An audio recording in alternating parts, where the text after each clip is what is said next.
সকলোলৈকে মই মোৰ ফালৰ পৰা প্ৰথমতে সম্ভাষণ জনাইছোঁ। আজিৰ এই অনুষ্ঠানৰ মঞ্চত উপবিষ্ট মোৰ শ্ৰদ্ধাৰ হাইদৰ হুছেইন ডাঙৰীয়া, পৰাগ দাস স্মাৰক ন্যাসৰ সচিব মোৰ বন্ধু ময়ূৰ বৰা ডাঙৰীয়া, ইয়াত উপস্থিত সতীবৃন্দ, সংবাদ মাধ্যমৰ বন্ধুসকল,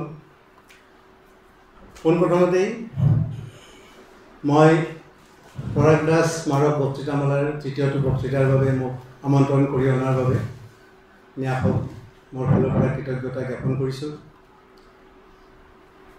আৰু মই নিজকে সৌভাগ্যৱান বুলি ভাবিছোঁ। এটা অৰ্থত, আন এটা অৰ্থত মই খুব বেদনা অনুভৱ কৰিছোঁ যে মোৰ একালৰ এজন অতি সুহৃদ অন্তৰংগ বন্ধু, তেওঁৰ স্মৃতিত আজি মই এটা বক্তৃতা প্ৰদান কৰিবলগীয়া হ'ল। গতিকে মোৰ বিষয়বস্তুলৈ যোৱাৰ আগতে পৰাগ দাসৰ লগত মোৰ সম্পৰ্ক সান্নিধ্যৰ কথা মই কোনো কাৰণতেই উল্লেখ নকৰাকৈ থাকিব নোৱাৰোঁ। 1986 চনত প্ৰথম পৰাগ দাসৰ লগত মোৰ চিনাকি হৈছিলোঁ। আমি লগালগি হৈছিলোঁ। অতি মেধাসম্পন্ন এজন ছাত্ৰ বুলি জানিছিলোঁ আগৰ পৰাই। দিল্লীৰ পৰা ঘূৰি আহি যেতিয়া প্ৰান্তিকৰ পাতত পৰাগ দাসে ক্ষেত্ৰভিত্তিক এনেকুৱা বহুতো ৰিপৰ্টিং কৰিছিল সচৰাচৰ নেদেখা ধৰণৰ, সেই কথাটোৱে মোক ব্যক্তিগতভাৱে বহুতখিনি আকৰ্ষিত কৰিছিল। তাৰপিছত তেখেতৰ লগত সংযোগ হ'ল, বিভিন্ন সময়ত বিভিন্ন কথা বতৰা চলিল, আৰু এটা সময়ত সেই বন্ধুত্বৰ আধাৰতে নতুন নতুন চিন্তাৰ উদ্ৰেক হ'ল। এখন নিৰপেক্ষ ৰাইজৰ কণ্ঠ হিচাপে পৰিচয় দিব পৰা বাতৰি কাকত বা আলোচনীৰ প্ৰয়োজনৰ কথা আমি অনুভৱ কৰিলোঁ। আৰু পৰাগ দাস যিহেতু খুব ভালকৈ লিখা পঢ়া কৰা মানুহ, মই নিজে তেখেতক অনুৰোধ কৰিলোঁ যে আপুনি এনেকুৱা এখন নিজাকৈ এখন বাতৰি কাকত বা আলোচনীৰ ব্যৱস্থা কৰক। প্ৰথম অৱস্থাত তেখেতেও সাহস কৰা নাছিল আৰু কেনেকৈ হ'ব এই সম্পৰ্কে আমাৰ কোনো ধাৰণা নাছিল। পিছত বিভিন্ন পৰিক্ৰমাত গৈ এখন কাকতৰ, সাপ্তাহিক কাকতৰ পৰিকল্পনা হ'ল, যিখনৰ নাম আছিল বুধবাৰ। আৰু ইয়াত আছে মনোৰম গগৈ, মনোৰমে বিশেষকৈ ভালকৈ জানে। এই বুধবাৰ কাকতখনৰ জন্ম আচলতে পৰাগ দাসৰ বাসগৃহ আৰু মোৰ বাসগৃহৰ চৰাঘৰতেই তাৰ জন্ম হৈছিল। পৰৱৰ্তী সময়ত মই যদিও চিকিৎসা বৃত্তিৰ লগত জড়িত আছিলোঁ, খুব আনন্দেৰে আমি এই নতুন সাপ্তাহিক বাতৰি কাকতখনৰ কামত জড়িত হৈ পৰিছিলোঁ। মই এতিয়া মনত আছে, আমি মামনিমৈদামস্থিত শৰাইঘাট অফছেট প্ৰেছত দেওবাৰে আৰু এই ধৰণে দেওবাৰটো বাছি লোৱা হৈছিল, যিহেতু পৰাগ দাসৰ চাকৰি কৰে, ময়ো নিজে চাকৰি কৰোঁ। সেই দিনটোতে আমাৰ লেআউটৰ কামখিনি কৰিবলৈ সুবিধা হয়। সেইধৰণে আমি সেই অফছেট প্ৰেছত ৰাতি লেআউটৰ কাম কৰিছিলোঁ, আৰু গোটেই ৰাতি আমি কাম কৰি ৰাতি পোহৰ হোৱাৰ পিছত ৰাতিপুৱা নিজৰ নিজৰ ঘৰলৈ গৈছিলোঁ আৰু তাত ৰাতি খিচিৰি খাইছিলোঁ। সেই স্মৃতিবিলাক খুব সজীৱ হৈ আছে। তাৰপিছত বুধবাৰ চলিল, আগান নামৰ এখন আলোচনী কৰিলে, আৰু সৰ্বশেষত অসমীয়া প্ৰতিদিন কাকতৰ যেতিয়া জন্ম হ'ল, তাত কাৰ্যবাহী সম্পাদক হিচাপে আহিল। আৰু প্ৰতিদিন কাকতত থকাৰ সময়তে 1996 চনত গোটেই জাতিটোৰ বাবে, আমাৰ ৰাজ্যখনৰ বাবে যিটো অতি শোকাবহ ঘটনা ঘটিল, সেই ঘটনাৰ চিকাৰ হ'ল পৰাগ দাস। এটা সম্ভাৱনা, এটা প্ৰতিভা আমি অকালতে হেৰুৱালোঁ। আৰু সেই ক্ষতিয়ে গোটেই সমাজখনক কি ধৰণে ক্ষতি কৰিছে সেইটোতো হয়েই। ব্যক্তিগতভাৱে আমাৰ পৰিয়ালত বা মোক ব্যক্তিগত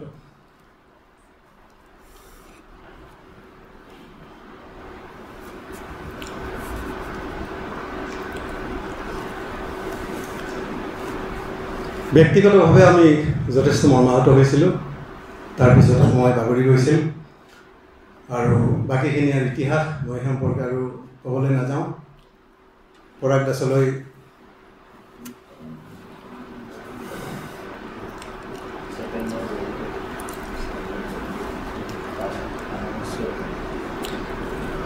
মই পুনৰবাৰ মোৰ আন্তৰিক শ্ৰদ্ধা জ্ঞাপন কৰিছোঁ।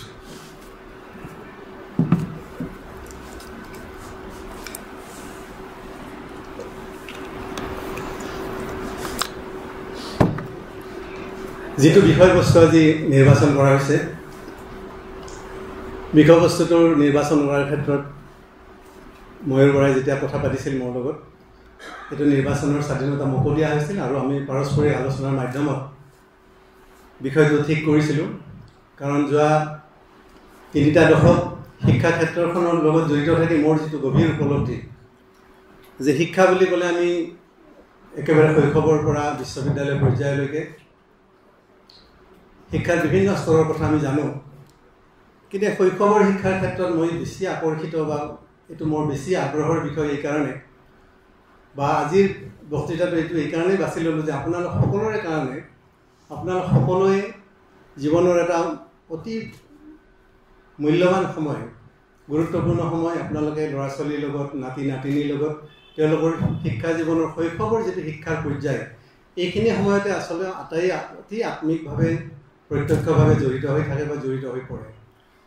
ল'ৰা ছোৱালী যেতিয়া ডাঙৰ হয়, কলেজলৈ যায়, ইউনিভাৰ্চিটিলৈ যায়, বিদেশলৈ যায় বা ভাৰতবৰ্ষৰ অন্য ঠাইলৈ যায়, তাৰপিছত এইটো এটা গতানুগতিকতাৰ মাজত পৰিণত হয়। মেট্ৰিক পৰীক্ষা হ'লে আমি যিটো এটা ইতিবাচক উন্মাদনা গোটেই সমাজখনত আমি দেখা পাওঁ, কথাটো এইটোৱেই তাৰ প্ৰমাণ যে আমি শৈশৱকালৰ শিক্ষা ব্যৱস্থাৰ লগতে প্ৰত্যেকে আচলতে গভীৰভাৱে জড়িত হৈ থাকোঁ।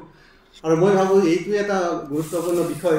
শৈশৱৰ শিক্ষাৰ কথাটো যদি আমি ঠিকমতে পৰ্যালোচনা কৰিব পাৰোঁ, শৈশৱকালত যদি ছাত্ৰ ছাত্ৰীৰ ভৱিষ্যত যদি আমি গঢ়িব পাৰোঁ, ভেটিটো যদি মজবুত হয়, পৰৱৰ্তী কালৰ শিক্ষাটো পোনে পোনেই বা স্বতঃস্ফূৰ্তভাৱে সেইটোৱে তাৰ ভেটিটো মজবুত হয় বা পৰৱৰ্তী কালত সেইটো সফল হয়।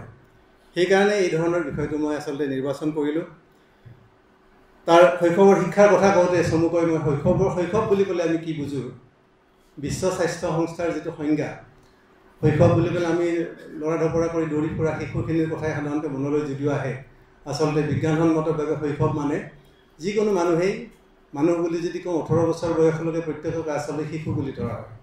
আমেৰিকা যুক্তৰাষ্ট্ৰত 21 বছৰলৈকে শৈশৱৰ সংজ্ঞা দিয়া হয়।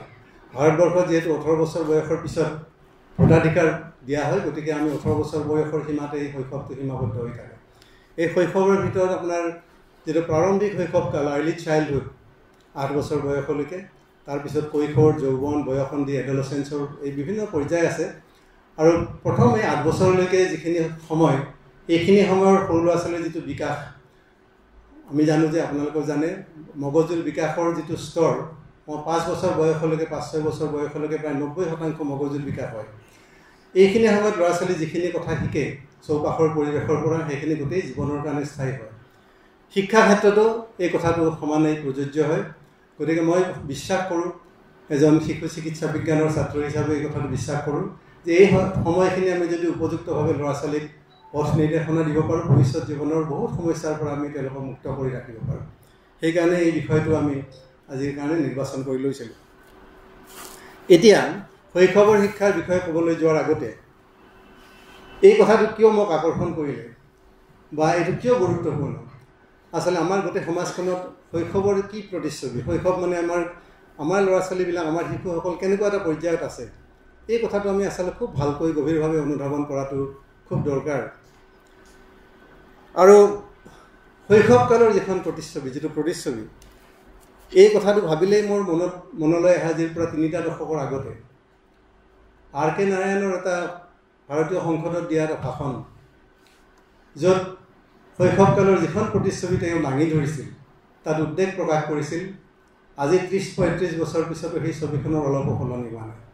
সেই ভাষণৰ 2টা শাৰী মই পাঠ কৰি দিব বিচাৰিছোঁ।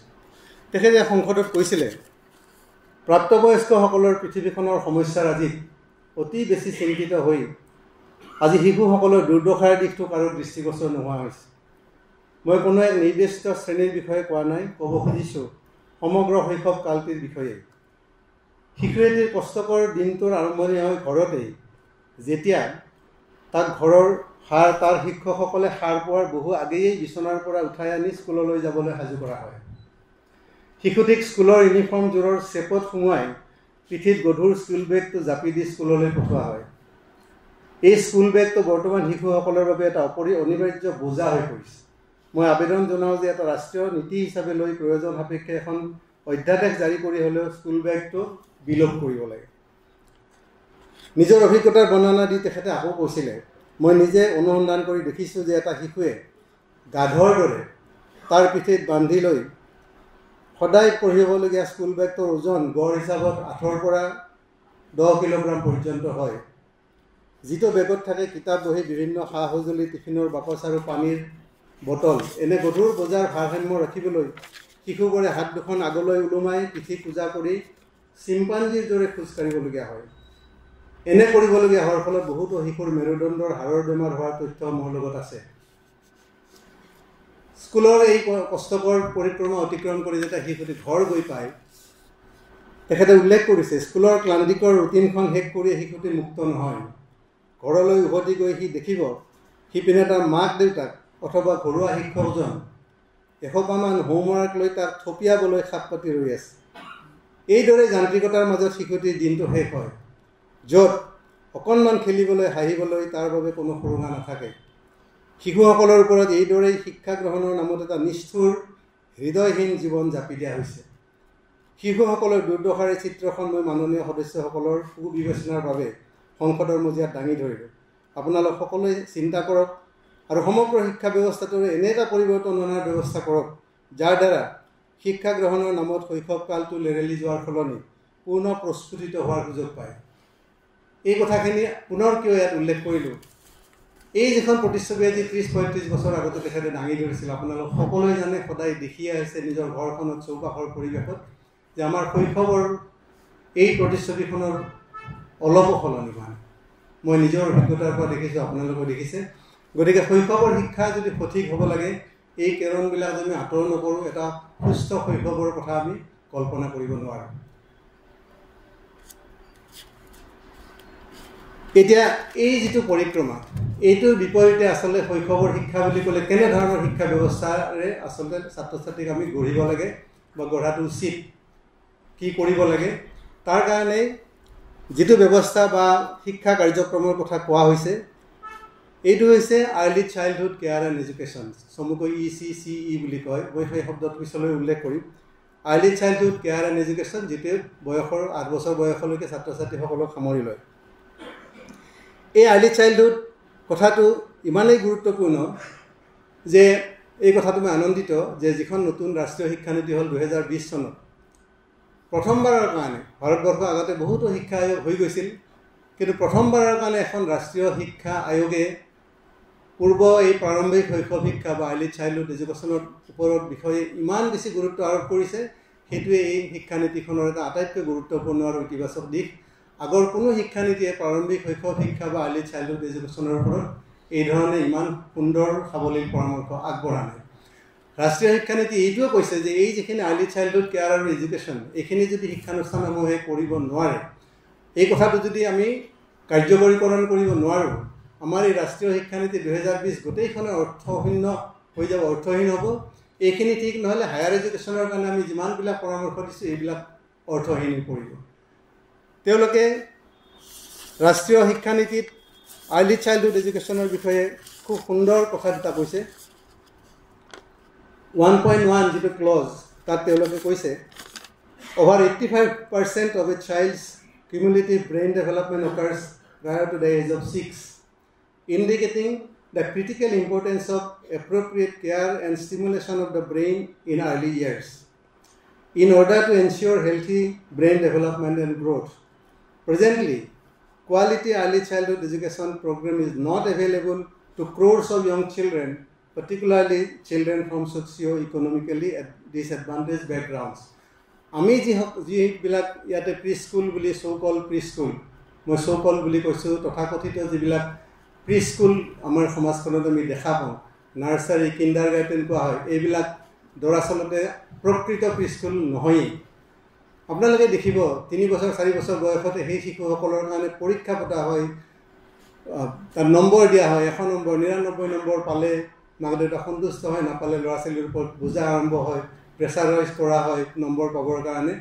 গতিকে এইবিলাকত আচলতে 2-1 এক্সেপশ্যন, তাৰ বাহিৰে বেছিভাগতে এইবিলাক আনুষ্ঠানিক শিক্ষা দিয়া হয়, যিটো ল'ৰা ছোৱালীৰ কাৰণে খুবেই ক্ষতিকাৰক। প্ৰকৃত যিটো আজি ৰাষ্ট্ৰীয় শিক্ষানীতিয়ে যিটো কথা কৈছে, যি ধৰণৰ প্ৰি স্কুলৰ কথা কৈছে, অসম জাতীয় বিদ্যালয়ত 1994 চনৰ পৰা সেই প্ৰি স্কুলৰ ব্যৱস্থা আমি কাৰ্যকৰী কৰিছোঁ। শিক্ষানীতিত এতিয়া 30 বছৰ পিছত আহিছে যিটো কথা আনুষ্ঠানিকভাৱে, 30 বছৰ আগৰ পৰা আমি এইটো কাৰ্যকৰী কৰিছোঁ। আৰু আপোনালোকে যদি কোনোবাই আগ্ৰহ প্ৰকাশ কৰে তাত গ'লে দেখিব কি ধৰণৰ বোজামুক্ত শিক্ষাৰে আমি প্ৰাৰম্ভিক শৈশৱ শিক্ষাৰ আৰ্লি চাইল্ডহুড কেয়াৰ আৰু এডুকেশ্যনটো আমি তাত কাৰ্যকৰী কৰিছোঁ। আমাৰ প্ৰথম 2টা বছৰত কোনো পৰীক্ষা নাথাকে, কোনো আনুষ্ঠানিক পাঠ নাথাকে, তাত নম্বৰৰ কোনো ব্যৱস্থা নাই। সেই প্ৰক্ৰিয়াৰ মাজেৰে তেওঁলোকক ৰেডি কৰা হয় ভৱিষ্যত জীৱনৰ কাৰণে। আৰু সেই প্ৰক্ৰিয়াৰ সুফল আমি নিজে আজি দেখিবলৈ আমাৰ এইটো সৌভাগ্য হৈছে যে সেই প্ৰক্ৰিয়াৰ মাজেৰে অহা ছাত্ৰ ছাত্ৰীসকল ভৱিষ্যত জীৱনত বেছি আত্মবিশ্বাস সম্পন্ন হৈছে, শিক্ষা গ্ৰহণ তেওঁলোকৰ বেছি সুবিধাজনক হৈছে। এই ক্ষেত্ৰত আৰ্লি চাইল্ডহুড চেণ্টাৰবিলাক কি ধৰণৰ হ'ব লাগে তাত সেই সম্পৰ্কে ৰাষ্ট্ৰীয় শিক্ষানীতিয়ে কৈছে, ECC ideally consists of flexible, multifaceted, multi-level, play-based, activity-based, and inquiry-based learning comprising of alphabets, language, numbers, counting, etc. It also includes a focus on developing special social capacities, sensitivity, good behavior, courtesy, ethics, personal and public cleanliness, teamwork, and cooperation. আমি আনুষ্ঠানিক শিক্ষাৰ বজাৰ মাজত তেওঁলোকক সোমাই দিওঁ।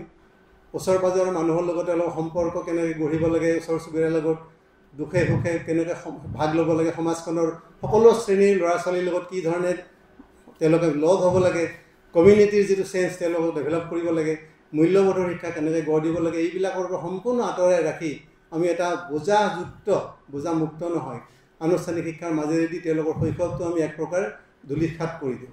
বাকী খেলা ধূলাৰ সময়টো নায়েই, যিটো আৰ কে নাৰায়ণৰ বক্তৃতাত আমি দেখিছোঁ। গতিকে এই ধৰণৰ যদি এটা প্ৰকৃত ব্যৱস্থা নতুন শিক্ষানীতিমতে কাৰ্যকৰীকৰণ কৰিব পৰা হয়, মই ভাবোঁ যে তেতিয়াহে ভাৰতবৰ্ষৰ শৈক্ষিক ক্ষেত্ৰত প্ৰকৃত যিটো শিক্ষা সেই শিক্ষাৰ ক্ষেত্ৰত ভাৰতবৰ্ষ আগবাঢ়িব পাৰিব। এখন দেশৰ উদাহৰণ মই সদায়েই দি থাকোঁ যে শিক্ষাৰ ক্ষেত্ৰত পৃথিৱীৰ ভিতৰত যিখন প্ৰথম স্থান পোৱা দেশ প্ৰায় সদায় ফিনলেণ্ডৰ শিক্ষা ব্যৱস্থাটো পৃথিৱীৰ ভিতৰত সদায় 1 নম্বৰত থাকে, কেতিয়াবা 1-2টা পজিশ্যন ইফাল সিফাল হয়। আপোনালোকে আচৰিত হ'ব যে ফিনলেণ্ডৰ যিটো ৰহস্য সাফল্যৰ গোটেই ছিষ্টেমটো, গোটেই কথাটোৱেই বেলেগ। তাত 6 বছৰ বয়সৰ আগলৈকে কোনো ল'ৰা ছোৱালীকে আনুষ্ঠানিক স্কুললৈ যাবলৈ সম্পূৰ্ণ মানা চৰকাৰীভাৱে। অ আ ক খ আমাৰ ভাষাত বা ABCD 1 2 3 যি কয়, 6 বছৰ পূৰ্ণ হ'লেহে তেওঁলোকক ক্লাছ 1ত নামভৰ্তি কৰিবলৈ দিয়া হয়। তাৰ আগতে গোটেইখিনি প্লে ৱে এক্টিভিটি। আৰু খেলা ধূলা মানে আপুনি ল'ৰা ধপৰা কৰি খেল ধেমালি কৰিছে তেনেকুৱা নহয়। এই খেলা ধূলাবিলাক হৈছে গাইডেড প্লে বুলি কয়। ঠিক খেলা বুলি ল'ৰা ছোৱালী ভাবিব যে মই খেল খেলিছোঁ, কিন্তু তাৰ মাজেৰেই তেওঁলোকে ভৱিষ্যত জীৱনৰ শিক্ষা জীৱনৰ ভেটি যিটো ৰেডিনেছ, এই ৰেডিনেছটো তেওঁলোকে আহৰণ কৰে। গতিকে এই ব্যৱস্থাটো আমি আশা কৰোঁ যে এইবাৰ যদি শিক্ষানীতি এই কথাটো প্ৰয়োগ কৰে, কাৰ্যকৰী কৰে, আমাৰ শিক্ষা ব্যৱস্থাটো এটা ৰূপান্তৰ এটা হ'ব। এই সম্পৰ্কীয় অকল মই ভাৰতবৰ্ষৰ কথা ইয়াত উল্লেখ যদিও কৰিছোঁ, এনেকুৱা আমাৰ দেশত এনেকুৱা খুব নিৰ্দিষ্ট গৱেষণা বা অধ্যয়ন নাই। আমেৰিকাৰ মিচিগান প্ৰি স্কুল 1970 চনত এটা সমীক্ষা চলাইছে আৰ্লি চাইল্ডহুড এডুকেশ্যন প্ৰগ্ৰেমৰ যিটো সুফল, তাত এইটো খুব কনক্লুচিভলি ইট ৱাজ প্ৰুভড। এইটো প্ৰমাণিত হৈছে যে এনেকুৱা অনানুষ্ঠানিক শিক্ষা ব্যৱস্থাৰ মাজেৰে প্ৰি স্কুলেৰে পাৰ হৈ অহা ল'ৰা ছোৱালীসকলৰ সাফল্যৰ হাৰ খুব আনুষ্ঠানিক বোজা থকা স্কুলৰ মাধ্যমেৰে অহা ল'ৰা ছোৱালীতকৈ এইখিনি ল'ৰা ছোৱালীৰ সাফল্য বহুত বেছি ওপৰত। মই সংক্ষিপ্তকৈ কৈছোঁ, হাৰ্ভাৰ্ড ইউনিভাৰ্চিটিত এটা ষ্টাডি হৈছিলে, তাত তেওঁলোকে 1960 চনৰ পৰা 2016 চনলৈকে এই বিষয়ত প্ৰায় 22টা বিভিন্ন গৱেষণামূলক অধ্যয়নৰ সমীক্ষা বা বিশ্লেষণ কৰি এই সিদ্ধান্ততে উপনীত হৈছিল যে ল'ৰা ছোৱালীৰ ভৱিষ্যত শিক্ষা জীৱনৰ বিকাশৰ কাৰণে প্ৰি স্কুল, এটা প্লে ৱে মেথডৰ প্ৰি স্কুল একেবাৰে অপৰিহাৰ্য, আৰু তাৰ সুফল তেওঁলোকে তাত এই অধ্যয়নে সম্পূৰ্ণৰূপে প্ৰমাণ কৰি দেখুৱাইছে। গতিকে এনেকুৱা বিভিন্ন ক্ষেত্ৰত যিখিনি অভিজ্ঞতা, যিখিনি অধ্যয়নৰ ফল, মই ভাবোঁ যে আমাৰ শিক্ষা ব্যৱস্থাত এই প্ৰি স্কুল কথাটো যদি সম্পূৰ্ণ কাৰ্য কৰিব পৰা যায়, তেতিয়াহে শৈশৱৰ শিক্ষা সঁচা অৰ্থত ফলপ্ৰসূ হ'ব। এতিয়া কথা হ'ল যে এই বয়সত আমি কিয় কওঁ যে ল'ৰা ছোৱালীক আনুষ্ঠানিক শিক্ষা শিকাব নালাগে, ABCD 1 2 3 4 অংক, ব্যাকৰণ, গণিত এইবিলাক বুজা কিয় দিব নালাগে? এইটো এনেকুৱা নহয় যে আমি অসম জাতীয় বিদ্যালয়ত এই কামটো কৰিছোঁ কাৰণে মই ইয়াত উত্থাপন কৰিছোঁ। এইটো বিজ্ঞানসন্মত এটা কথা। যেতিয়া ল'ৰা ছোৱালী লিখিবলৈ হয়, লিখিবৰ কাৰণে আঙুলি আৰু চকুৰ সমন্বয় লাগে, হেণ্ড আই কোঅৰ্ডিনেশ্যন বুলি কয়। 5-6 বছৰ বয়স নোহোৱালৈকে ল'ৰা ছোৱালীৰ আঙুলিৰ যিখিনি সূক্ষ্ম যিখিনি মাংসপেশী এইখিনি সবল নহয়, চকুৰ লগত আঙুলিৰ সমন্বয় সাধন নহয়। তেতিয়াহ'লে তাৰ আগতে যদি তেওঁ লিখোৱা যায়, এইটো জোৰ কৰি লিখোৱা হয়। শব্দ এটা বুজিবৰ কাৰণে তাৰ যিটো চাউণ্ড এণ্ড শ্বেপ ডিছক্ৰিমিনেশ্যন, শব্দটো শুনাৰ লগে সেই আকৃতিটো মনত পেলাব পাৰিব লাগিব।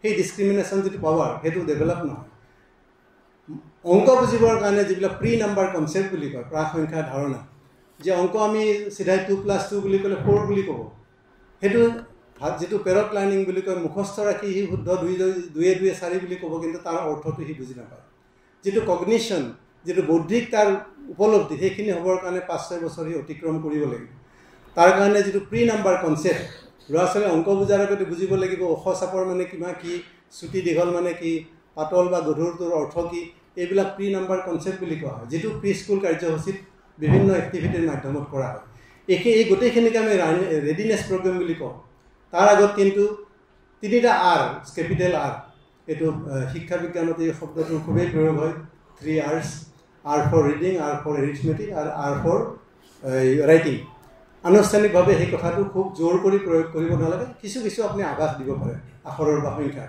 গতিকে এই ৰেডিনেছ প্ৰগ্ৰেমৰ সলনি আমি যদি তাক শিকাওঁ আমি হয়তো খুব আনন্দ পাম যে মোৰ ল'ৰাই তাৰ 3 বছৰ বয়স সেই কম্পিউটাৰত 100ৰ ভিতৰত 100 পাইছে গণিতত 100ৰ ভিতৰত 100 পাইছে সেই আনন্দটো কিন্তু একেবাৰে ক্ষণস্থায়ী 5-6 বছৰ বয়সৰ পিছতহে সি বুজি পাব আচলতে 2 4 মানে কি 2 বছৰ যোগ হ'লে 4 হয় তাৰ আগৰখিনি এইটো একেবাৰে এটা ফটোগ্ৰাফিক মেমৰি আৰু এটা মেকানিকেল লাৰ্নিং তাৰ কোনো অৰ্থ নাই তাৰ কোনো ভিত্তি নাই সেইকাৰণে প্ৰি স্কুল প্ৰগ্ৰেমটো খুব গুৰুত্বপূৰ্ণ আৰু মই যিহেতু শৈশৱৰ শিক্ষাৰ কথা কৈছোঁ তাৰ আটাইতকৈ গুৰুত্বপূৰ্ণ এটা অংশ হিচাপে প্ৰাক শৈশৱকালৰ শিক্ষাৰ কথাটো মই কৈছোঁ আৰু দুটা কথা এই শৈশৱৰ শিক্ষাৰ লগত জড়িত থাকিব যে এই বয়সত আমি কি মাধ্যমত ছাত্ৰ ছাত্ৰীক পঢ়াম তাৰ বাহিৰে এই বয়সত কি ধৰণে চাপমুক্ত শিক্ষা এটা ব্যৱস্থা কৰিব পৰা যায় সেই দুইটা কথা গুৰুত্বপূৰ্ণ কাৰণ স্কুল বেগৰ যিটো বোজা মই কৈছোঁ R.K. নাৰায়ণৰ বক্তব্যত সেই কথাটো ওলাইছে ভাৰতবৰ্ষত কেন্দ্ৰীয় চৰকাৰে 2006 চনত এখন বিল আনিছিলে এখন গৃহীত হৈছিল সংসদত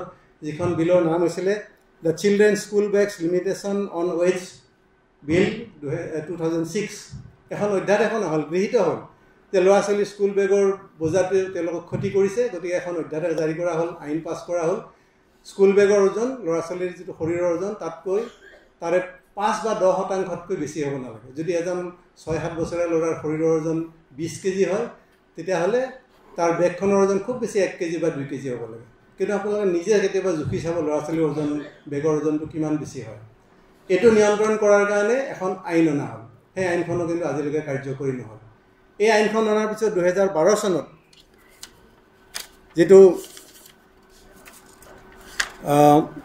associated chambers of commerce and industry ASSOCHAM বুলি যিটো সংস্থা আছে সৰ্বভাৰতীয় তেওঁলোকে এটা অধ্যয়ন চলালে যে এই যিখন আইনখন কিমানখিনি প্ৰয়োগ হৈছে এই আইন তেওঁলোকে অধ্যয়নত এই কথাটো উলিয়ালে যে আচলতে এই আইনখন কোনো ধৰণে কাৰ্যকৰী হোৱা নাই ল'ৰা ছোৱালীৰ বেগৰ বোজাটো একেই আছে আপোনালোকে নিজে ৰাস্তাত ওলাই গ'লে এইটো দেখাই পাব এনেকুৱা অধ্যয়ন বিশেষ দৰকাৰে নাই তথাপি তেওঁলোকে যিহেতু তাত কনক্লুচিভ এটা কনক্লুশ্যন আনিছিলে এই সমীক্ষাত তেওঁলোকে কৈছিলে যে শতকৰা 82% ছাত্ৰ ছাত্ৰীৰ এই স্কুল বেগটোৰ ওজন তেওঁলোকৰ শৰীৰৰ ওজনৰ 35%তকৈও বেছি 10 বছৰ বয়সৰ তলৰ প্ৰায় 58% শিশুৱে কিছু পৰিমাণে হ'লেও পিঠি আৰু কঁকালৰ বিষত ভোগে যিটোৱে পৰৱৰ্তী জীৱনত স্থায়ী বিষ আৰু পুজ ওলোৱা পিঠিৰ সৃষ্টি কৰিব পাৰে সমীক্ষাই সামৰি লোৱা 12 বছৰ বয়সৰ তলৰ প্ৰায় 2000 শিশুৰ ভিতৰত 1500 শিশুৱেই পোন হৈ সহজভাৱে বহাত অসুবিধা পায় শতকৰা 40টি শিশুৱে শাৰীৰিকভাৱে সক্ৰিয় নহয় বেছিভাগ অভিভাৱকৰ অভিযোগত প্ৰকাশ যে প্ৰতিদিনে প্ৰায় 7-8টা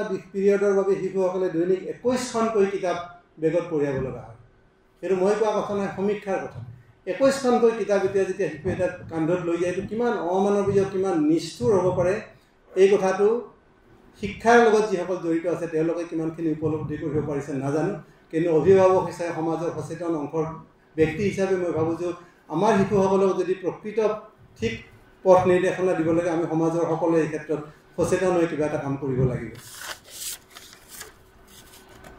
তাৰপিছতেই মই যেটো অন্যতম গুৰুত্বপূৰ্ণ কথা শিক্ষাৰ মাধ্যমৰ কথা এইটো অতি প্ৰাসংগিক এই বিষয়ে ক'বই লাগিব যে শৈশৱৰ শিক্ষা কি মাধ্যমত হ'ব লাগে শিক্ষাৰ মাধ্যমটো কি হ'ব লাগে এটা মই স্বাভাৱিকতে আপোনালোকে জানে বা এইটো কথা মই ক'ব লাগিব বা কমেই যে শিক্ষাৰ মাধ্যম প্ৰাথমিক পৰ্যায়ত মই কথাটো মন কৰিব যে প্ৰাথমিক পৰ্যায়ত বুলি কৈছোঁ উচ্চ শিক্ষাত ইংৰাজী মাধ্যমত হ'ব তাত কোনো আপত্তিৰ কথা নাই কিন্তু প্ৰাথমিক পৰ্যায়ত শিক্ষাৰ মাধ্যমটো সদায় মাতৃভাষা হ'ব লাগে আমাৰ কাৰণে অসমীয়া হ'ব পাৰে বড়ো ভাষী ছাত্ৰ ছাত্ৰীৰ কাৰণে বড়ো হ'ব পাৰে বঙালীৰ কাৰণে বঙালী হ'ব পাৰে কিন্তু বিজ্ঞানসন্মত কথাটো পৃথিৱীজুৰি প্ৰতিষ্ঠিত সত্যটো হৈছে যে মাতৃভাষা মাধ্যমত প্ৰাথমিক স্তৰৰ শিক্ষাদান হ'ব লাগে। ইয়াত কোনো জাতিৰ আৱেগ, জাতীয়তাবাদৰ কথা বা খুব আৱেগিক শ্লোগানৰ কথা নাই, এইটো এটা বিজ্ঞানসন্মত কথা। আৰু জাতীয় বিদ্যালয়ৰ জন্ম অসমীয়া জাতি, ভাষা, সংস্কৃতি ৰক্ষাৰ শ্লোগানেৰে আৰম্ভ হোৱা নাছিলে। সেইটো কথা বহুতে অলপ ভুল ব্যাখ্যা কৰে। আমি এই কথাটো কৈছিলোঁ যে যিটো জাতিৰ ল'ৰা ছোৱালী বা শিশুৱে বা নাগৰিকে নিজৰ ভাষাক শ্ৰদ্ধা কৰিবলৈ শিকিব, নিজৰ ভাষাত ল'ৰা ছোৱালীক জ্ঞান দিব, শিক্ষাদান কৰিব, তাত এইটো একেবাৰে মানে অপ্ৰতিৰোধ্যভাৱে লগে লগেই নিজৰ ভাষাও ৰক্ষা হ'ব, জাতি ৰক্ষা হ'ব, সংস্কৃতি ৰক্ষা হ'ব। তাৰ কাৰণে বেলেগকৈ একো কৰিব নালাগে। নিজৰ যদি ভাষাটোক মই জন্মৰ পিছতেই শ্ৰদ্ধা কৰিবলৈ শিকোঁ, তাত যদি মই পাঠ গ্ৰহণ কৰোঁ, শিক্ষা গ্ৰহণ কৰোঁ, পৰিয়ালবিলাকত যদি নিজৰ মাতৃভাষাটোৰ প্ৰতি শ্ৰদ্ধা থাকে, তেতিয়াহ'লে জাতি, ভাষা, সংস্কৃতি এনেই ঐতিহ্য এনেই সংৰক্ষিত হ'ব। তাৰ কাৰণে বেলেগকৈ আৰু পৰিকল্পনা কৰিব নালাগে। এইটো এটা বাই প্ৰডাক্ট বা তাৰ এটা প্ৰত্যক্ষ ফল বুলি আমি বিবেচনা কৰিব পাৰোঁ, আমি যিটো এই কথাটো আমি নিজে দেখিছোঁ। এতিয়া মই কৈছোঁ যে মাধ্যম কি হ'ব লাগেতো আচলতে এটা বিতৰ্কৰ বিষয় হ'বই নালাগে। এইটো বিতৰ্কৰ বিষয় নহয়েই।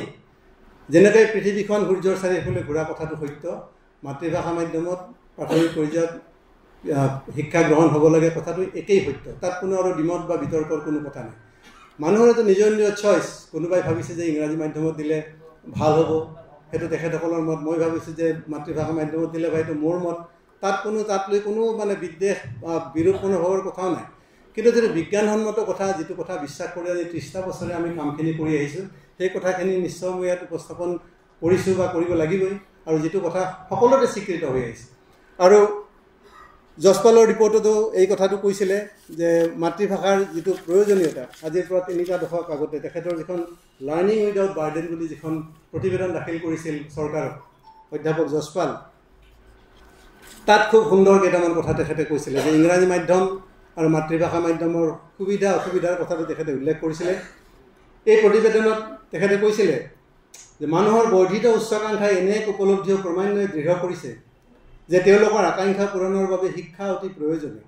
ইয়াৰ ফলস্বৰূপে ইংৰাজী বিদ্যালয়, যিবোৰে অতি কম বয়সতে শিশুৰ আনুষ্ঠানিক শিক্ষা আৰম্ভ কৰে, যিটো কথা মই অকণমান আগতে উল্লেখ কৰিছোঁ, সেই সময়ত ল'ৰা ছোৱালীৰ নামভৰ্তি কৰাবৰ বাবে অভিভাৱকসকলৰ দৌৰা ঢপৰা এক বলিয়ালিত পৰিণত হৈছে। তেখেতে বলিয়ালি শব্দটো ইউজ কৰিছে। মই বাৰু সেই শব্দটো বলিয়ালি বুলি ক'ব খোজা নাই, কিন্তু এইটো এক ধৰণৰ এটা ঠিক বলিয়ালিৰ পৰ্যায় নাপাইলেও এইটো এটা মানুহৰ এটা স্বাভাৱিক এটা প্ৰক্ৰিয়া হৈছে। সমাজৰ শিক্ষিত চামে ভাবে যে সামাজিক জীৱনত উন্নতি সাধনৰ বাবে ইংৰাজী ভাষাৰ ওপৰত দক্ষতা অতিশয় প্ৰয়োজনীয়। এইটো সঁচা কথা, এইটো অস্বীকাৰ কৰিব নোৱাৰি। এই ধাৰণাটিৰ বাবে অপ্ৰতিৰোধ্যভাৱে বেচৰকাৰী উদ্যোগত ইংৰাজী মাধ্যমৰ শিক্ষানুষ্ঠানসমূহ গঢ়ি উঠিছে। এই শিক্ষানুষ্ঠানবোৰত ইংৰাজী এটা বিষয় হিচাপে শিকোৱাৰ উপৰি আন বিষয়বোৰৰ শিক্ষাদানৰ মাধ্যম ৰূপে প্ৰথম শ্ৰেণীৰ পৰা ইংৰাজী ভাষা ব্যৱহাৰ কৰা হয়। প্ৰতিবেদনত আৰু কৈছিলে, এইটো সৰ্বজন বিদিত যে ইংৰাজী মাধ্যমৰ বিদ্যালয়ত পঢ়া কোমল বয়সৰ ছাত্ৰ ছাত্ৰীসকলে বিজ্ঞান আৰু সমাজ বিজ্ঞানৰ বিষয়বোৰ একো নুবুজাকৈয়ে মুখস্থ কৰি থয়। শিক্ষা বিজ্ঞানৰ এইটো এটা প্ৰতিষ্ঠিত মত যে মুখস্থ কৰি মনত ৰখা কথাবোৰ শিশুৰ বাবে বোজাহে হৈ পৰে। মাতৃভাষাৰ বাহিৰে আন ভাষাৰ মাধ্যমত শিশুটিক শিক্ষাদান কৰিলে সেয়া শিশুটিৰ শৈক্ষিক বোজাৰ এটি বৃহৎ উৎস হৈ পৰে। মই ইংৰাজী কথাটো ইয়াত উল্লেখ কৰিছোঁ, বহুতৰ কাৰণে বুজিবলৈ আৰু সহজ হ'ব। It is a well-known fact that young children studying in English medium schools mug up the content of science and social science without understanding. It is an accepted principle of pedagogy that whatever is memorized without understanding proves burdensome for children. Any language other than the mother tongue of the child, if used as a medium of instruction, is a big source of academic burden on children. চহৰ আৰু উপকণ্ঠ অঞ্চলৰ বেছিভাগ পিতৃ মাতৃ এই সত্যটো উপলব্ধি কৰিব নোৱাৰে, বৰঞ্চ তেওঁলোকে ইংৰাজী ভাষা শিক্ষাৰ মাধ্যম ৰূপে প্ৰচলন কৰিবলৈ বেছি চেষ্টাহে কৰা দেখা যায়। ছবিখন এতিয়াও অপৰিৱৰ্তিত আৰু সেইকাৰণে অধ্যাপক যশপালৰ এই কথাখিনি আজিও প্ৰাসংগিক। ইউনেস্কোৰ সমীক্ষাই এই কথাটো প্ৰমাণ কৰিছে যে যিসমূহ ল'ৰা ছোৱালীয়ে প্ৰাথমিক পৰ্যায়ত মাতৃভাষাত শিক্ষা আহৰণ কৰে, তেওঁলোকে ভৱিষ্যতে আন এটা দ্বিতীয় ভাষা, আন এটা তৃতীয় ভাষা শিকাৰ কাৰণে তেওঁলোকৰ কাৰণে বহুত বেছি তুলনামূলকভাৱে তেওঁলোকৰ সহজ হয়। সৰুৰ পৰা বিদেশী মাধ্যমত শিক্ষা গ্ৰহণ কৰা ছাত্ৰ ছাত্ৰীৰ তুলনাত মাতৃভাষা মাধ্যমত অধ্যয়ন কৰা ছাত্ৰ ছাত্ৰীসকলে আন এটা ভাষা, দ্বিতীয় ভাষা বা তৃতীয় ভাষা বেছি সহজে আয়ত্ত কৰে। ইউনেস্কোৰ সমীক্ষাই এই কথাটো প্ৰতিবদ্ধ কৰিছে। কোনো এটা ভাষা ভালদৰে শিকোৱা বা শিকাৰ বাবে সেই ভাষাটো শিক্ষাৰ মাধ্যম হোৱাৰ প্ৰয়োজন নাই। এই বাক্যটো খুব গুৰুত্বপূৰ্ণ। আমাৰ সাধাৰণতে ধাৰণা থাকে যে ল'ৰা ছোৱালী যদি ইংৰাজী ভালকৈ শিকিব লাগে তেতিয়াহ'লে ইংৰাজী মাধ্যমৰ বিদ্যালয়ত দিব লাগে। এইটো একেবাৰে এটা ভ্ৰান্ত ধাৰণা। এইকাৰণে ভ্ৰান্ত ধাৰণা, আপোনালোকে ধৰি লওক যদি আমি কিবা এটা পৰিস্থিতিত এনেকুৱা এটা প্ৰয়োজন হ'ল যে অসমৰ সকলো ল'ৰা ছোৱালীয়ে কাইলৈ জাৰ্মান ভাষাটো শিকিব লাগিব বা ফৰাচী ভাষাটো শিকিব লাগিব, কথাটো এনেকুৱা হ'ব নেকি যে ফৰাচী ভাষাটো শিকিবৰ কাৰণে আমি সমাজ বিজ্ঞানৰ কিতাপখন, বিজ্ঞানৰ কিতাপখন, গণিতৰ কিতাপখনো আগতে ফৰাচী ভাষাত প্ৰস্তুত কৰি ল'ব লাগিব, তেতিয়াহে সেই ফৰাচী ভাষা সি ভালকৈ শিকিব। যদি আপোনালোকে ৰিজনি কৰি চাই এই কথাটো বুজিবলৈ সহজ হ'ব। গতিকে ইংৰাজী ভাষাটো শিকিবৰ কাৰণে আমি সমাজ বিজ্ঞান, গণিত বা সমাজ বিজ্ঞানৰ কিতাপখন ইংৰাজী ভাষাত পঢ়াৰ কোনো অৰ্থ নাই। ইংৰাজীটো ভাষা হিচাপে খুব ভালকৈ শিকিব লাগিব, যিহেতু আমাৰ এইটো দ্বিতীয় ভাষা। পৃথিৱীৰ বহিৰ্বিশ্বৰ লগত সংযোগ স্থাপন কৰাকৈ ইংৰাজী ভাষা শিকিবই লাগিব। কিন্তু ইংৰাজী ভাষাটো শিকাৰ কাৰণে সমাজ বিজ্ঞান, বিজ্ঞান বা গণিত বিষয়টো ইংৰাজী মাধ্যমত শিকিব লাগিব, এই কথাটো একেবাৰে ভুল, একেবাৰে ভুল।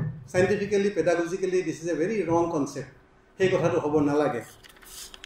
এতিয়া শেহতীয়াকৈ এই কথাটো ৰাষ্ট্ৰীয় শিক্ষানীতিয়ে মাতৃভাষাৰ গুৰুত্বটো ইমানখিনিলৈকে কৈছে যে পাৰিলে মেডিকেল ইঞ্জিনিয়াৰিং কলেজতো অসমীয়া বা অসমীয়া নহয়, অসমীয়া আমাৰ দেশত, আমাৰ ৰাজ্যত অসমীয়া, বেলেগ ৰাজ্যত নিজৰ নিজৰ ভাষা, যে মাতৃভাষাটো মেডিকেল ইঞ্জিনিয়াৰিং কৰাৰ ব্যৱস্থা কৰিব লাগে। আৰু ইতিমধ্যে 2-এখন ৰাজ্যত আৰম্ভ কৰিছে। ইউনিভাৰ্চিটি গ্ৰেণ্টছ কমিশ্যনে শেহতীয়াকৈ নিৰ্দেশনা পঠাইছে বিশ্ববিদ্যালয়লৈকে যে বিশ্ববিদ্যালয়ৰ ক্লাছবিলাকো মাতৃভাষাটো পঢ়াৰ ব্যৱস্থা থাকিব লাগে। ইংৰাজীটো বিলোপ কৰাৰ কথা কোৱা নাই। যিসকলে অসুবিধা পায়, বহুতে স্নাতক পৰ্যায়লৈকে অসমীয়া ভাষাতেই দৰ্শন, অৰ্থনীতি, বেলেগ বেলেগ বিষয়বিলাক পঢ়ে, তেওঁলোকে এতিয়া বিশ্ববিদ্যালয় পৰ্যায়লৈকে দিয়াৰ কাৰণে, সুযোগ দিয়াৰ কাৰণে নিৰ্দেশনা আহিছে। মেডিকেল ইঞ্জিনিয়াৰিং অসমীয়াত হ'লে, মাতৃভাষাত হ'লে কেনেকুৱা বিপৰ্যয় হ'ব সেই লৈ পেলাই বহুতৰে দুশ্চিন্তা, উদ্বিগ্নতা আছে। সেইটো এটা বেলেগ বিতৰ্কৰ বিষয়, মই ইয়াত আলোচনা কৰিব নাযাওঁ। কিন্তু মই ভাবোঁ যে এই কামটো সম্ভৱ, কৰিব পৰা হয়নে নহয় বেলেগ কথা, কিন্তু অসম্ভৱ কাম এটা নহয়। মই এই বিষয়কেইটা মেডিকেল ইঞ্জিনিয়াৰিং বা ইউনিভাৰ্চিটিৰ কথাটো এইকাৰণে উল্লেখ কৰিছোঁ যে মাতৃভাষাৰ যিটো গুৰুত্ব, এতিয়া যে আমাৰ দেশখন যে শিক্ষাৰ ক্ষেত্ৰত বা একেবাৰে বিশ্বগুৰু হোৱাৰ কথা কোৱা হৈছিল, আগবাঢ়ি যোৱাৰ কথা কোৱা হৈছে, তাৰ পিছতো আকৌ মাতৃভাষাৰ কথাটো কিয় আহিছে? এইকাৰণে আহিছে পৃথিৱীৰ উন্নত দেশসমূহত যাৰ আত্মবিশ্বাস আছে, যিবিলাক দেশৰ, যে আমাৰ দেশৰ ভাষাটোৰে আমি কিয় একে সৰ্বোচ্চ স্তৰলৈকে ছায়েন্স, টেকন'লজি কিয় আগবঢ়াই নিব নোৱাৰোঁ? এইটো এটা আত্মবিশ্বাসৰ কথা। গতিকে সেই আত্মবিশ্বাসেৰে যদি তেনেকুৱা পদক্ষেপ লোৱা হয়, মই ভাবোঁ এইটো আচলতে এইটোলৈকে উদ্বিগ্ন হোৱাটো কোনো কাৰণ নাই। বহুত ক্ষেত্ৰত সমাজৰ যিসকলে একমাত্ৰ ভাষাটোৰ কাৰণে উচ্চ শিক্ষা ল'ব নোৱাৰে, মেডিকেল পঢ়িব নোৱাৰে, ইঞ্জিনিয়াৰিং পঢ়িব নোৱাৰে, মাষ্টাৰ্ছ ডিগ্ৰী কৰিব নোৱাৰে, ভাষাৰ যদি প্ৰাচীৰখন যদি কিছু আঁতৰাই দিয়া যায়, মই ভাবোঁ যে আৰু বহু বেছি লোকে এই উচ্চ শিক্ষাৰ ক্ষেত্ৰত তেওঁলোকে সুযোগ লাভ কৰিব পাৰিব। গতিকে এইখিনি যিখিনি মাতৃভাষা সম্পৰ্কীয় কথা, আমি ভাবোঁ যে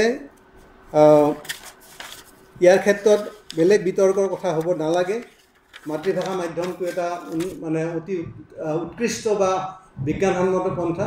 আৰু মই কেৱল এটা কথাই সদায় কৈ থাকোঁ যে বিভিন্ন কাৰণত, বিভিন্ন পৰিস্থিতিত আপুনি কেতিয়াবা অভিভাৱকক দোষ দিব নোৱাৰে। খুব ইচ্ছা থাকিলেও কেতিয়াবা অসমীয়া মাধ্যমৰ বা মাতৃভাষা বিদ্যালয়ত দিব নোৱাৰে। আজিৰ পৰা 25-30 বছৰ আগত এনেকুৱা এটা অৱস্থা আছিল যে চৰকাৰী বিদ্যালয়বিলাকত ল'ৰা ছোৱালীক দিব পৰা অৱস্থা এটা নাই, যিটো হয়তো এটা অন্যতম কাৰণ আছিল যে আমি এখন ব্যক্তিগত বেচৰকাৰী খণ্ডত বিদ্যালয়কেও স্থাপন কৰিলোঁ। তেনেকুৱা এটা পৰিস্থিতিয়ে তেতিয়া বিৰাজ কৰিছিলে। আজিকালি বিদ্যালয়বিলাকৰ, চৰকাৰী বিদ্যালয়বিলাকৰ অৱস্থা তুলনামূলকভাৱে বহুতখিনি ভাল কৰা হৈছে। বিনামূলীয়া খাদ্য যোগান ধৰা হৈছে, পোচাক দিয়া হৈছে, কিতাপ দিয়া হৈছে। কিন্তু তাৰ বিপৰীতে আমি কি দেখিছোঁ যে বিদ্যালয়বিলাকৰ পৰা ল'ৰা ছোৱালীৰ সংখ্যা কমি গৈছে, বহুত বিদ্যালয় বন্ধ কৰি দিবলগীয়া হৈছে। কিন্তু বিভিন্ন কাৰণত, অন্যান্য বৃত্তিগত কাৰণত বহুতে কেতিয়াবা বেলেগ ইংৰাজী মাধ্যমত দিবলগীয়া হয়। সেইটো লৈ আমি বিতৰ্কলৈ যাব নালাগে। মই কেৱল এটা কথাই ক'ব খোজোঁ যে আমাৰ যদি জাতি, ভাষা, সংস্কৃতি, ঐতিহ্য যদি ঠিক কৰি ৰাখিব লাগে, ল'ৰা ছোৱালীক যি মাধ্যমতে, নিজৰ সতি সন্ততি, নাতি নাতিনীক যি মাধ্যমতে নপঢ়াওঁ কিয়, তেওঁলোকক কেনে নিজৰ ভাষাটোৰ, নিজৰ জন্মভূমি, নিজৰ ভাষা, কৃষ্টি, সংস্কৃতিৰ লগত পৰিচয় কৰাই দিয়াৰ কাৰণে সকলোৱে যত্নপৰ হ'ব লাগে। সেইটো সম্ভৱ। নিজৰ সতি সন্ততিৰ কাৰণে যদি অসমীয়া পাঠ্যপুথি, অসমীয়া গীত মাত চৰ্চাৰ পৰিৱেশ এটা থাকে, আমি দেখিছোঁ যে ইংৰাজী মাধ্যমত পঢ়া বহুত ল'ৰা ছোৱালীয়ে অসমীয়া ভাষাৰ সুন্দৰ প্ৰচৰ্চা কৰিছে, গল্প লিখিছে, প্ৰবন্ধ লিখিছে। তেওঁলোকে অসমীয়া জাতিৰ প্ৰতি, অসমীয়া ভাষাৰ প্ৰতি, সংস্কৃতিৰ প্ৰতি বহুত বেছি দায়বদ্ধতা তেওঁলোকে প্ৰদৰ্শন কৰিছে। গতিকে ইংৰাজী মাধ্যমত পঢ়া মানে যে কিবা এটা জাতি বিদ্বেষী বা জাতি বিৰোধী এনেকুৱা কোনো কথা হ'বই নোৱাৰে। অসমীয়া মাধ্যমত পঢ়া যে শতকৰা 100% ল'ৰাই জাতিৰ প্ৰতি সাংঘাতিক দায়বদ্ধ হৈছে, তেনেকুৱা কথাও নাই। তুলনাটো শতকৰা হাৰটো হয়তো অলপ কম বেছি হ'ব পাৰে। গতিকে মই এই কথাটো ভাবোঁ যে আমি ভৱিষ্যতৰ জাতিটোৰ কথা যদি কওঁ, তেতিয়াহ'লে প্ৰতিটো পৰিয়ালে মাধ্যম যাৰ যি নহওক, আমি নিজৰ ভাষা সংস্কৃতিৰ প্ৰতি শ্ৰদ্ধাশীল হ'বলৈ শিকিব লাগিব। সেই কথাটো আমাৰ ঘৰখনৰ পৰিৱেশটো আমি দিব লাগিব। এই তিনিটা কথা pre school education, homework, school বেগৰ বোজা আৰু শিক্ষাৰ মাধ্যম, এই তিনিটা শৈশৱৰ শিক্ষাৰ লগত জড়িত কথাৰ পিছত মই দ্বিতীয় যিটো কথা আছিলে সাম্প্ৰতিক যিটো প্ৰেক্ষাপট, এই প্ৰেক্ষাপট সম্পৰ্কে মোক এঘণ্টা সময় দিয়া হৈছে। মই আগতে কৈছোঁ এঘণ্টা সময় ক'বলৈ বৰ দিগদাৰ, মই আধা ঘণ্টামান সময় গৈছে, হাতত সময় আছে। বাকী দুটা বিষয় চমুকৈ মই ক'ম। সাম্প্ৰতিক প্ৰেক্ষাপট বুলি ক'লে আচলতে বহুখিনি কথাই আহি যায়। এতিয়া ভাৰতবৰ্ষৰ শিক্ষা ব্যৱস্থাত বা আমাৰ অসমৰ ক্ষেত্ৰতো যদি আমি চাওঁ, সাম্প্ৰতিক প্ৰেক্ষাপট বুলি ক'লে অৱধাৰিতভাৱে কিছুমান কথা আহি যায়। আমি আজি 30 বছৰ আগত দেখিছিলোঁ, আপোনালোকেও দেখিছিলে, যিখিনি অলপ জ্যেষ্ঠ ব্যক্তি আছে, যে শিক্ষা মানে শিক্ষানুষ্ঠান মানে আছিলে চৰকাৰী শিক্ষানুষ্ঠান। স্কুলেই কওক, কলেজেই কওক, ইউনিভাৰ্চিটিয়ে কওক। যেতিয়া আমাৰ অৰ্থনৈতিক উদাৰীকৰণ হ'ল 1990-91 চনত, নৰসিংহ ৰাওৰ পি.ভি. নৰসিংহ ৰাও প্ৰধানমন্ত্ৰী, ডক্টৰ মনমোহন সিং বিত্তমন্ত্ৰী, সেই সময়ত যেতিয়া অৰ্থনৈতিক উদাৰীকৰণ হ'ল, যিটো আমি LPG বুলি কওঁ, লিবাৰেলাইজেশ্যন, প্ৰাইভেটাইজেশ্যন আৰু গ্ল'বেলাইজেশ্যন, এই LPGৰ পৰিণতি হিচাপে যেতিয়া ব্যৱসায় বাণিজ্য উদাৰীকৰণ হ'ল, বজাৰখন গোটেই পৃথিৱীৰ কাৰণে মুকলি হ'ল, সমগ্ৰ পৃথিৱীৰ কাৰণে যিকোনো ব্যৱসায় বাণিজ্য ইয়ালৈ আহিব পাৰে। বিশ্ব বেংকে যেতিয়া ভাৰতবৰ্ষক ঋণ দিবলৈ হ'ল, যেতিয়া আমি ঋণ বিচাৰিলে দেশখনে, তেতিয়া স্বাভাৱিকতে বেংকৰ পৰা ঋণ ল'বলৈ গ'লে যি ধৰণে চৰ্ত আৰোপ কৰা হয়, তাত সুদ থাকে, আপোনাৰ সম্পত্তি তাত মৰ্টগেজ বন্ধকি দিবলগীয়া হয়। বিশ্ব বেংকেও এনেকুৱা কিছুমান চৰ্ত আৰোপ কৰিলে যে ঋণ ল'বলৈ হ'লে অন্যান্য কথাৰ লগতে, অন্যান্য বিষয়ৰ লগতে শিক্ষা বস্তুটো আমাৰ ব্যৱসায় বা পণ্য হিচাপে বিবেচনা কৰিব লাগিব। আগতে আমি জানিছিলোঁ যে বাজাজ স্কুটাৰ এখন বুক কৰিলে 15 বছৰ 10 বছৰ সময় অপেক্ষা কৰিব লাগে স্কুটাৰখন পাবৰ কাৰণে। এম্বেচেডাৰ আৰু ফিয়েট দুখন গাড়ীয়ে আছিলে। এতিয়া মুকলি যিটো উদাৰ অৰ্থনীতিৰ ফলত আপুনি পইচা লৈ যাব আৰু যিকোনো মুহূৰ্ততে যিকোনো গাড়ী স্কুটাৰ চব কিনি লৈ আহিব পাৰে, ইলেক্ট্ৰনিক্স সামগ্ৰী হওক বা যিকোনো কথাই হওক। এই যিটো উদাৰীকৰণ হ'ল, তাত এটা চৰ্ত আৰোপ কৰা হ'ল, যিখন গেট চুক্তি, general agreement on trade in services, সেৱা খণ্ডক বাণিজ্যিকীকৰণ কৰা হ'ল। আৰু সেৱা খণ্ডৰ এটা অন্যতম প্ৰধান কথা হৈছে শিক্ষা। শিক্ষাক এক পণ্য হিচাপে গণ্য কৰা হ'ল। তাত যিখিনি ছাৰ্ভিচ প্ৰভাইডাৰ, শিক্ষকসকলক ফেচিলিটেটৰ বুলি কোৱা হ'ল, আৰু ছাত্ৰ ছাত্ৰীসকলক পণ্য কনজিউমাৰ বুলি কোৱা হ'ল, গ্ৰাহক বুলি বিবেচনা কৰা হ'ল। এই কথাটোৱে কোৱা হ'ল যে ভাৰতবৰ্ষত শিক্ষা ক্ষেত্ৰখনো অপেন কৰি দিব লাগিব, প্ৰাইভেটাইজেশ্যন আৰু লিবাৰেলাইজেশ্যন কৰি দিব লাগিব। এই চুক্তিত ভাৰতবৰ্ষই চহী কৰিলে। আৰু 2010 চনত এখন বিধেয়ক অনা হ'ল সংসদত, যাৰ জৰিয়তে বিদেশৰ যিকোনো বিশ্ববিদ্যালয়, কলেজ, শিক্ষানুষ্ঠানখনে ইচ্ছা কৰিলে ভাৰতবৰ্ষত ইয়াতে তেওঁলোকৰ চৌহদ মুকলি কৰিব পাৰে, যিটো কথা শেহতীয়া শিক্ষানীতিও কৈছে। এতিয়া ইয়াৰ ফলত কি হ'ল,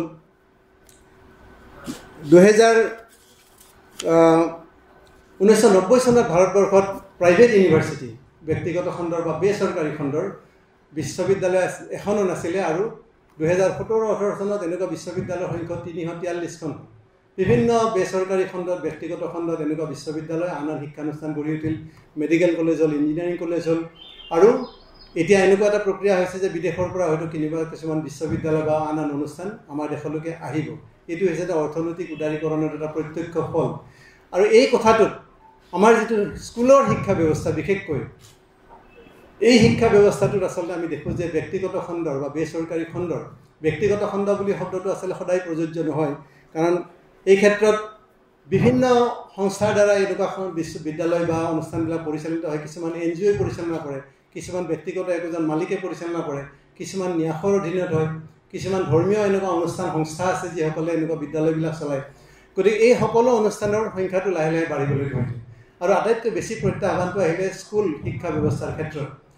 বাকী আজিও ভাৰতবৰ্ষত এটা কথা আমাৰ কাৰণে আশাপ্ৰদ কথা এইটোৱেই যে যিমানেই ব্যক্তিগত খণ্ডৰ শিক্ষানুষ্ঠান নহওক, university, medical college, engineering college নহওক, এতিয়াও মেধাৱী শিক্ষাৰ্থীসকলে কিন্তু এখন গভৰ্ণমেণ্ট চৰকাৰী মেডিকেল কলেজ, চৰকাৰী ইঞ্জিনিয়াৰিং কলেজ বা চৰকাৰী এখন বিশ্ববিদ্যালয়ত আজিও আগস্থান দিয়ে, অগ্ৰাধিকাৰ দিয়ে। তাত নাপালেহে কিছুমানে ব্যক্তিগত খণ্ডৰ ইউনিভাৰ্চিটি বা মেডিকেল কলেজ বা ইঞ্জিনিয়াৰিং কলেজত যায়। আৰু নতুনকৈ শেহতীয়াকৈ স্থাপিত আন উচ্চমানৰ কিছুমান ব্যক্তিগত খণ্ডৰ বিশ্ববিদ্যালয়লৈ অৱশ্যে নিজৰ পচন্দ অনুসৰি যোৱা প্ৰক্ৰিয়াটো আৰম্ভ হৈছে। কিন্তু মই এই কথাটোৱে কৈছোঁ যে এই ব্যক্তিগতকৰণৰ যিটো অৱধাৰিত প্ৰক্ৰিয়া, এইটো আমি আজি আৰু উল্টা কৰি দিব নোৱাৰোঁ, সেইটো উভতাই পঠাব নোৱাৰোঁ। কিন্তু ইয়াৰ মাজত সামঞ্জস্য ৰাখি আমাৰ চৰকাৰী খণ্ড, ৰাজহুৱা খণ্ডৰ শিক্ষানুষ্ঠানসমূহ কি ধৰণে ভালকৈ আগবঢ়াই নিব পাৰোঁ, এইটো আমাৰ সাম্প্ৰতিক প্ৰেক্ষাপটৰ এটা আটাইতকৈ ডাঙৰ সমস্যা বা প্ৰত্যাহ্বান বা এটা সুযোগ যি বুলি আপোনালোকে ভাবে, আমি এই কথাটো বিবেচনা কৰিব পাৰোঁ।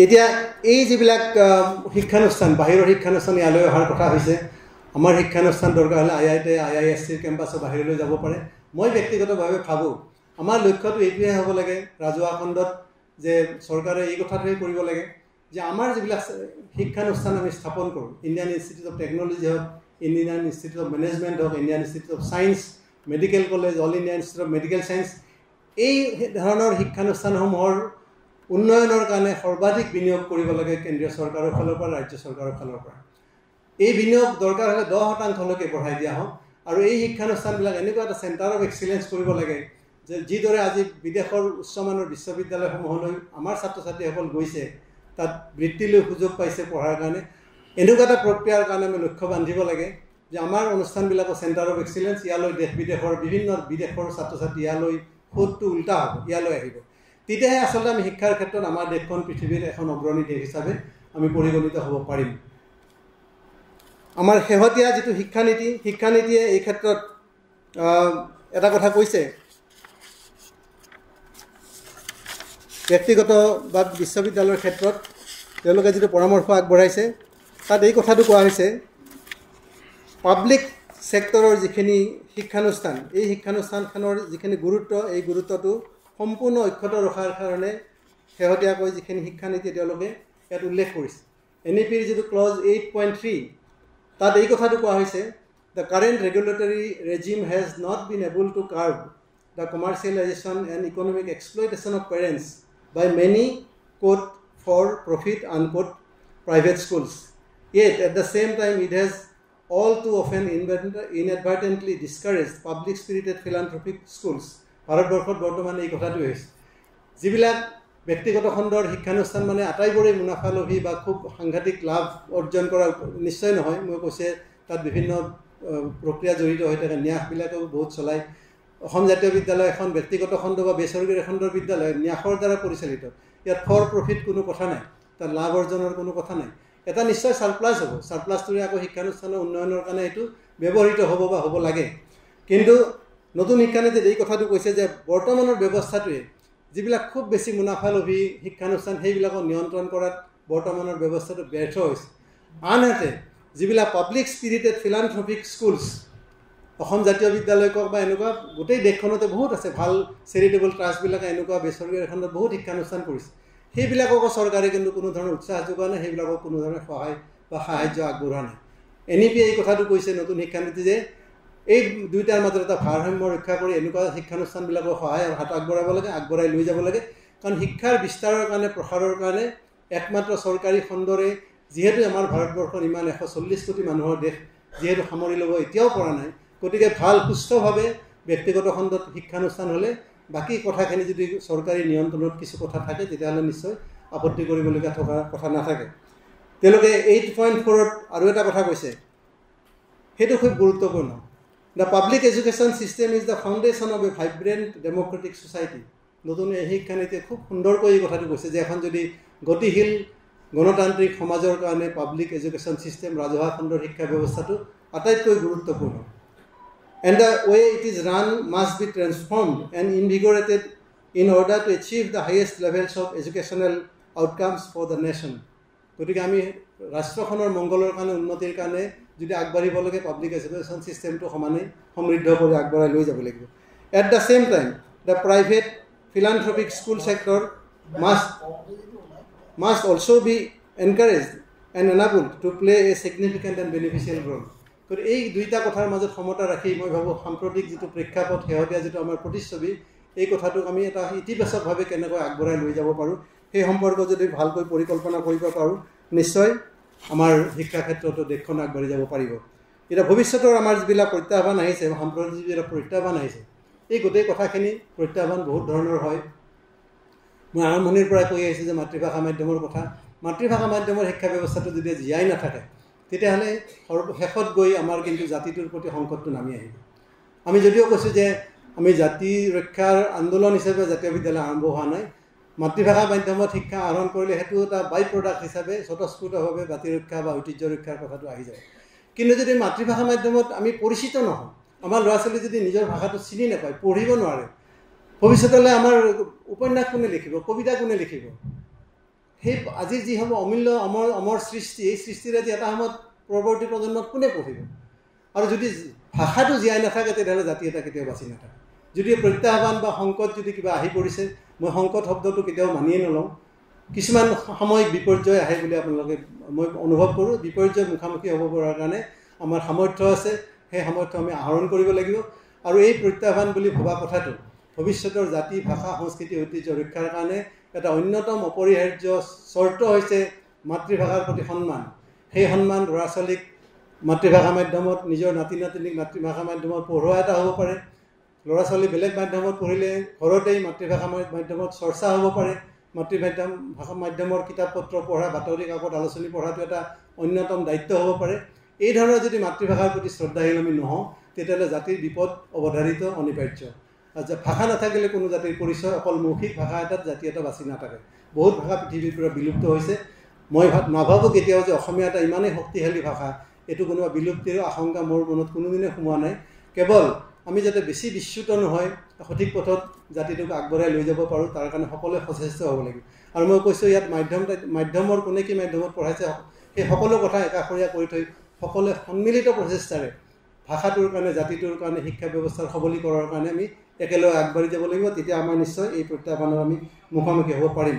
আৰু আজিৰ যিটো প্ৰত্যাহ্বান যে শিক্ষা একমাত্ৰ অসমতেই, ভাৰতবৰ্ষতে সীমাবদ্ধ হৈ থকা নাই, এটা বিশ্বমুখী যিটো যাত্ৰা, আজি আৰ্টিফিচিয়েল ইণ্টেলিজেন্সৰ যুগ, বিজ্ঞান প্ৰযুক্তি, তথ্য ইমানেই প্ৰসাৰিত হৈছে, ইয়াৰ লগত যদি প্ৰতিযোগিতাত আমি তিষ্ঠি থাকিবলগীয়া হয় তেতিয়াহ'লে আমাৰ মনবিলাক আধুনিক হ'ব লাগিব, মনৰ দিগন্ত প্ৰসাৰিত কৰিব লাগিব, গোটেই বহিৰ্বিশ্বৰ লগতে সম্পৰ্ক ৰক্ষা কৰিব লাগিব। আৰু তেতিয়াহে আমি এটা আধুনিক নতুন প্ৰজন্ম গঢ়িব পাৰিম।